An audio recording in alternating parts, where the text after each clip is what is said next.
Back when I was 20, during the summer before my senior year of college, I landed an internship at a financial services firm downtown. It wasn't anything fancy, mostly data entry, spreadsheets, and sitting in front of a computer all day, but it paid decently and it looked great on a resume. There were 7 other interns behind me, and we were all crammed together in this open office section with rows of cubicles that didn't quite give you privacy, just enough to make small talk feel optional. Out of the 7, 5 of them were people I liked, a mix of chill, down-to-earth college students who didn't take the internship too seriously. Another guy, Eric, was the type who treated the whole thing like it was life or death, barely spoke, and was always typing like his keyboard owed him money. But the 7th intern, Alex, was something else entirely. When I first met Alex, he seemed normal enough, maybe a little awkward, but we all were at the beginning. He was tall, thin, kind of pale, and had this mop of dark hair that always looked a little unwashed. He didn't really fit the finance intern stereotype, but that's not what threw me off. It was the way he acted around me. At first, it was subtle. He'd pop up at my cubicle during the day, lean over the divider in a way that made him look freakishly tall, like 7 feet tall because the cubicle walls were low, and only his head would be visible above it. He'd tilt his head slightly, grin with a strange frozen smile, and start talking in this deliberately weird voice, like he was trying to sound creepy on purpose. I'd laugh it off awkwardly, pretending I thought it was funny, but I remember thinking it was an odd thing to do in a professional setting. He'd say random stuff, like "working hard" or "hardly working, Ronnie," in that slow, unnatural tone, and then hold the smile for way too long. The first couple of times, I figured he was just being quirky or trying too hard to stand out. Some people at internships are awkward like that, so I didn't want to make a big deal out of it. But then it started happening more often. Every single day, at least once, I'd see his head slowly rise above my cubicle wall. That same stretched grin plastered across his annoying face, and he'd start some bizarre conversation that didn't make sense. Sometimes he'd make jokes that weren't funny, or mutter random phrases that didn't relate to anything. And every time, he used that same unsettling voice, like a soft voice in a kind of taunting way.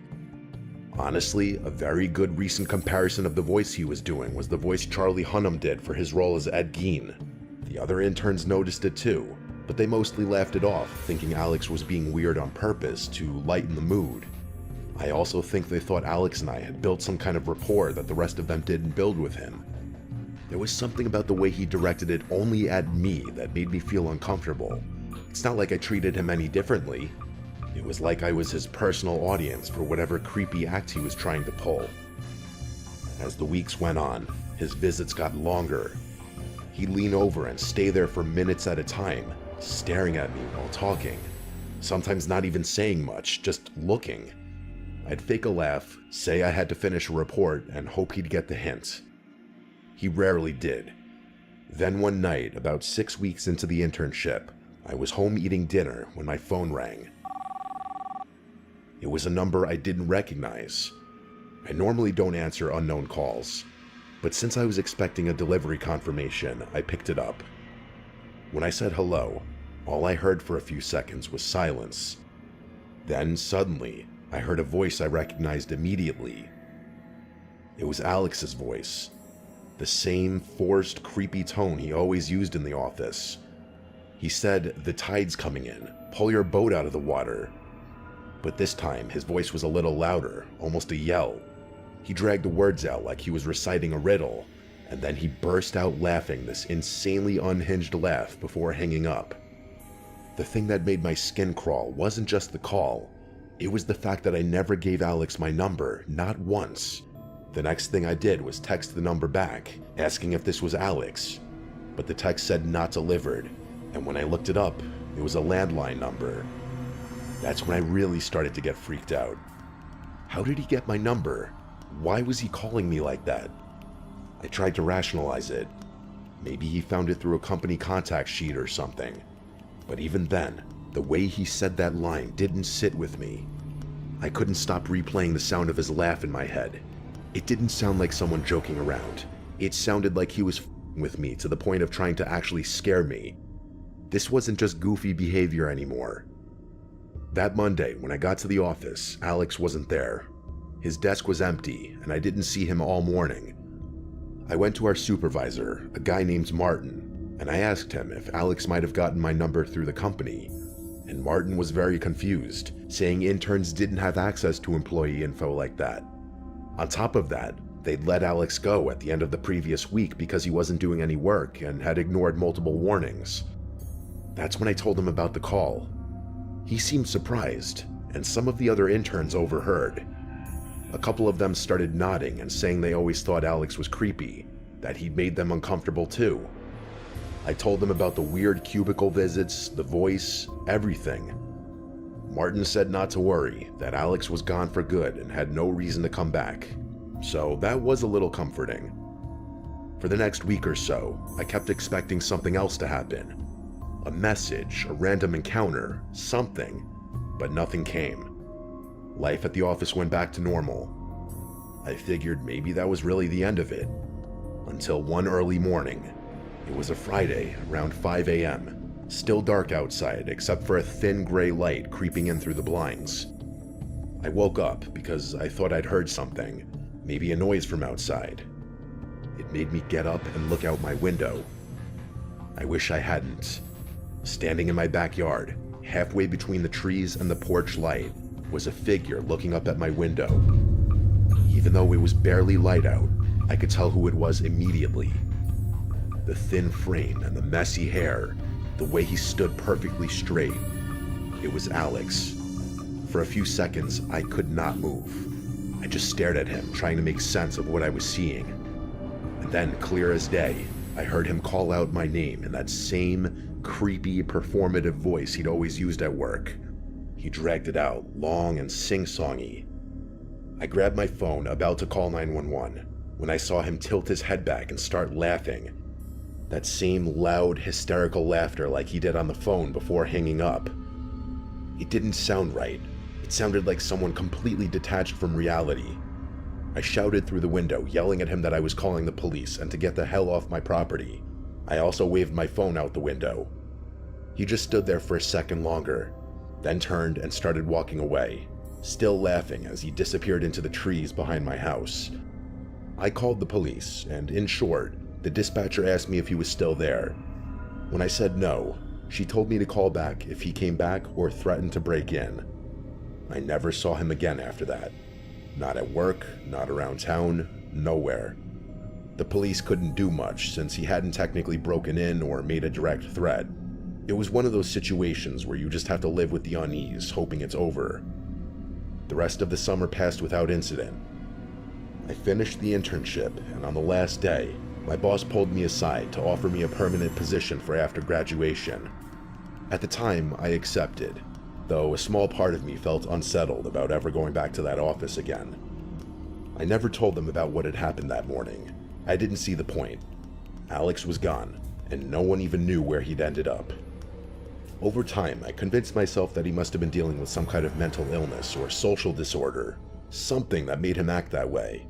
It's the only way I can make sense of how he went from a quiet, awkward intern to standing in my backyard at 5 in the morning laughing like a lunatic.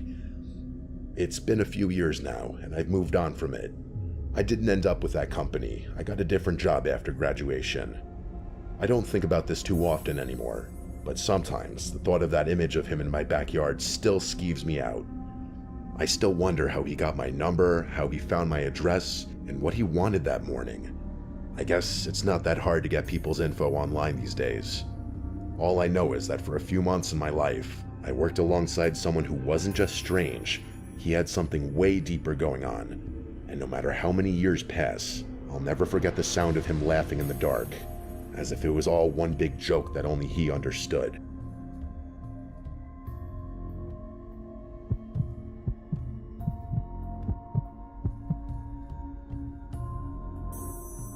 I was 17 when this all happened. It was my first real job, working at a local grocery store in our quiet Vermont town. The kind of town where everyone knew everyone else, and where nothing ever really happened. I liked the job at first. It was simple, and most of my coworkers were friendly. I quickly fell into a rhythm with the cashiers and some of the stock workers, especially during the slow hours when there weren't many customers. When that happened, we'd all gather near the front of the store, just chatting about random stuff like what we watched on TV, making fun of the older, quirkier employees, and complaining about customers, that sort of thing. It was one of the few times during my shifts where I felt like I wasn't just standing behind a register staring at a screen or a blank wall all day. Depending on who was the shift supervisor for the day, it would either be relaxed or more strict. Like if a younger supervisor was working, it would be more chill. People would be on their phones and people would socialize by the front. There was one coworker who I didn't know well at first, a guy named Sean. He was 24, a little awkward, the kind of guy who always seemed like he didn't quite know how to read social cues. He had longer hair, but kind of in the awkward in-between phase, like he was growing it out but didn't quite reach his shoulders yet. He worked in the dairy section, so we didn't interact much at work. He was quiet and polite enough, and I honestly didn't think much of him. Most people just nodded at him when they walked past, and he did the same. But eventually, I was added to a coworker group chat, and he was in it. I didn't think twice about it. It was just a chat for work stuff and dumb jokes, and it seems most of the younger employees were in there. But then Sean started messaging me directly. At first, it was harmless. He asked about my shifts, whether I was covering certain days, things like that. But over the next few weeks, it became clear he was trying to get closer. He started asking questions about my personal life, like what music I liked, what I do after work, even little things like what I did over the weekend. Again, I didn't think much of it at first. I mean, people make small talk, right? But the tone was off. Sometimes he'd call me cute in ways that made me uncomfortable. Sometimes he'd make jokes that were slightly flirty. I tried to ignore it, thinking maybe he just didn't know how to behave with girls my age. That's another thing. I was only 17, he was decently older than me, and I don't think anyone else knew he was flirting with me like that. It didn't take long before the behavior became slightly annoying. He'd comment on things I posted online, and sometimes the messages were late at night. Not threatening, not really, but there was this persistence in him that made me uneasy. I didn't know how to tell him to back off without making it awkward at work, so I mostly ignored him. Don't shit where you eat, I always hear people say. One day, I was at home watching Stranger Things, my favorite show still to this day. I'd been catching up on the latest season, binge watching episodes in my bedroom, just completely lost in the show. And then a couple days later at work, everyone was gathered at the front of the store chatting about TV shows. I was talking with a few of the cashiers about some random series, when Sean suddenly asked me, "You like Stranger Things, right?" I froze. I couldn't remember telling anyone at work about my show. I just nodded, trying to brush it off, but it left this cold feeling in my stomach. How did he know? I didn't say anything. I did make eye contact for a moment. He just smiled awkwardly and eventually left the front of the store back to the dairy section like nothing had happened. But I couldn't shake the feeling that he was watching me more than I had realized. It wasn't until a few nights later that the fear really started. I was lying in bed, trying to fall asleep after a long day at work. The house was quiet, and then I heard a soft scraping noise against my bedroom window. At first, I thought it was the wind or maybe a branch brushing against the glass, but then I heard it again. A distinct sound of someone tapping on the window, just lightly enough for it to be unnerving. I got up and peeked through the blinds, half expecting to see Sean out there, but there was nothing. I tried to convince myself the sound was nothing to be alarmed about, but the thought of Sean's question at work, about Stranger Things, a show I hadn't told anyone about, it kept running through my head. A couple of days later, he texted me again. This time I didn't ignore it. I told him clearly and firmly that I wasn't interested. That was when things escalated. Almost immediately, he replied, "Okay, good luck changing your address." I couldn't believe it.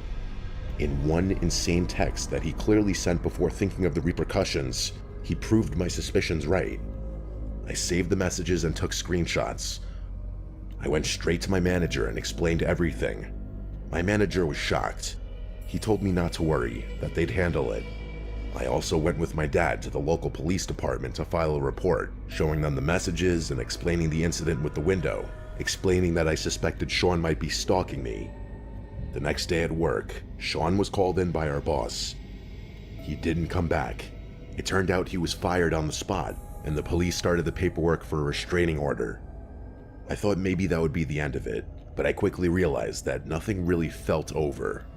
Even with the restraining order in place, if he was actually a crazy person, what's a piece of paper gonna do to stop him from coming back to the house and doing something crazy? I double-checked locks obsessively, refused to answer any calls or messages from unknown numbers, and avoided talking about my routines with anyone except family. The weeks dragged on like that. I would wake up at night convinced I heard something outside. I had to remind myself constantly that the restraining order was legally binding, that he couldn't come near me, but the fear was real. Eventually, as the weeks turned into months, the paranoia started to fade. There were no incidents, no attempts to contact me, no sudden appearances. The restraining order seemed to hold, and life slowly returned to normal. I got more comfortable going out alone, stopped checking my window obsessively before bed, and eventually, I stopped thinking about Sean altogether. It took a long time, though, for me to feel fully safe again. Even after moving on, the experience left a mark. I was hyper-aware of my surroundings, cautious about new people I met, especially in situations where I felt isolated. I learned to trust my instincts and take any uncomfortable behavior seriously, no matter how small it seemed at first. Looking back, the thing that scares me most isn't that Sean might have actually harmed me. It's how quickly someone who seems normal, even awkward or harmless, can turn into a source of fear. It can start with small, seemingly innocent interactions, messages, questions, little comments, and escalate into something far more serious. Now, years later, I've moved past it. I work in a different town, live in a new apartment, and I don't think about that grocery store anymore. I don't talk to a single coworker from that job anymore. But the memory of those nights lying in bed, convinced someone was outside my window, it's not something that ever goes away entirely. It's a reminder of how quickly life can feel unsafe, even in a small, quiet town where nothing ever seems to happen. And while Sean never came close to doing anything physically, the psychological impact was enough to make me question how safe I ever truly was. So if you're ever at work and notice a coworker crossing a line, even subtly, take it seriously. Don't brush it off as awkwardness or harmless flirting. It might seem over the top at first, but it could save you from months of fear, or worse. Because sometimes, the danger isn't obvious. But eventually, I did move on. And now, years later, I can look back and say I survived. And that's enough.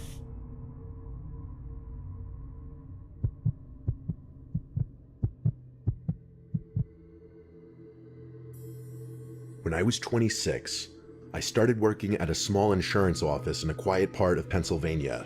The kind of office that's tucked behind a strip mall with one long row of desks, flickering fluorescent lights, and the smell of coffee at all hours of the day. It wasn't glamorous, but it paid the bills, and I liked most of the people there. The job could get boring, especially on slow days when the phones barely rang, but it was easy money. I usually worked the day shift, but on this particular Friday, I was scheduled to help close up the office because we were behind on filing a batch of client records. There was a big storm warning that afternoon, the kind that takes over the entire local news broadcast. The moment I woke up and looked out the window that morning, I knew it was going to be a dark, stormy day, and around 3 o'clock, the rain started to pour so heavily you couldn't see the end of the street. The thunder came soon after, shaking the windows every few minutes. Honestly, I was personally enjoying the ambiance of the storm. Then the manager decided to let most of the employees leave early before it got worse, but a couple of us volunteered to stay to finish some paperwork. The only other person who stayed was a guy named Tom, who had just started working there about 2 weeks prior. He was in his early 30s, tall, quiet, and sort of off-putting in a way I couldn't describe. I wouldn't say creepy, just strange. He never said much to anyone, but he was always nearby. If I went to make coffee, he'd be there 2 minutes later. If I was restocking paper, he'd show up pretending to do the same thing. I figured he was just socially awkward. When 5 o'clock hit, the storm was in full force.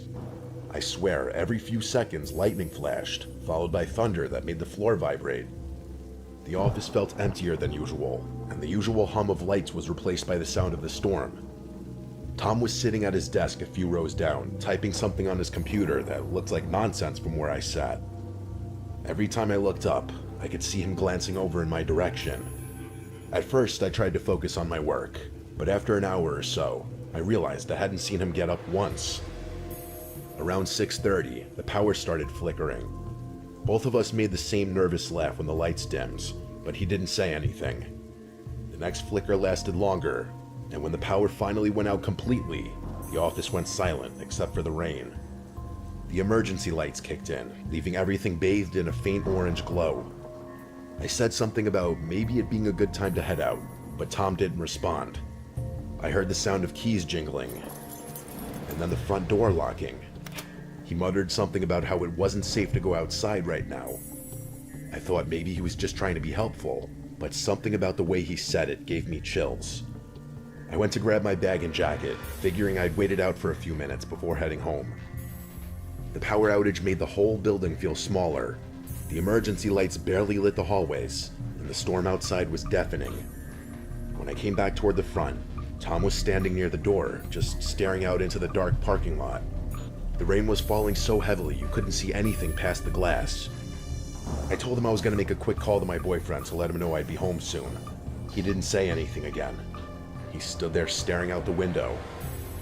I walked toward the break room, but when I tried using my phone, there was no signal.